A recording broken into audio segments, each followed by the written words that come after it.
अस्सलामुअलैकुम नाजरीन, मैं गुफरान बिन याकूब कासमी। चाइल्ड कमीशन ने लखनऊ में चल रहे एक मदरसे को बंद करवा दिया।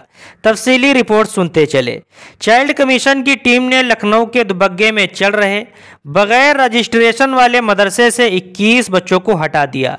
उनमें से ज़्यादातर बच्चे बिहार के हैं, जिन्हें 10 दिन पहले ही यहाँ लाया गया था।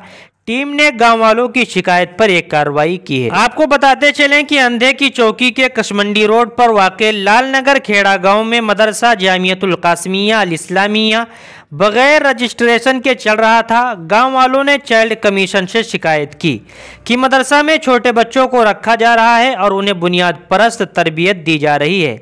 मदरसे में सिर्फ 2 ही कमरे हैं। 2 कमरों वाले मदरसे में बच्चे बुनियादी सहूलियात से महरूम हैं। इस पर बुध की शाम चाइल्ड कमीशन की टीम यहां पहुंची। टीम ने देखा कि 2 कमरों में 24 बच्चे रह रहे हैं। उनमें से 21 को वहां से हटा दिया और चाइल्ड कमीशन को भेज दिया गया। बाकी 3 बच्चे मदरसा के डायरेक्टर यानी मोहतमीम मौलाना इरफान के हैं, जिन्हें उनके हवाले कर दिया गया। मौलाना के साथी उस्ताद सैफुल्लाह भी यहाँ काम करते हैं। ये दोनों हजरात दरभंगा बिहार के रहने वाले हैं। चाइल्ड कमीशन की रुकन सचिता चतुर्वेदी ने बताया कि इरफान आजमगढ़ के दरियापुर गांव के रहने वाले जीशान के घर किराए पर लेकर मदरसा चला रहे थे।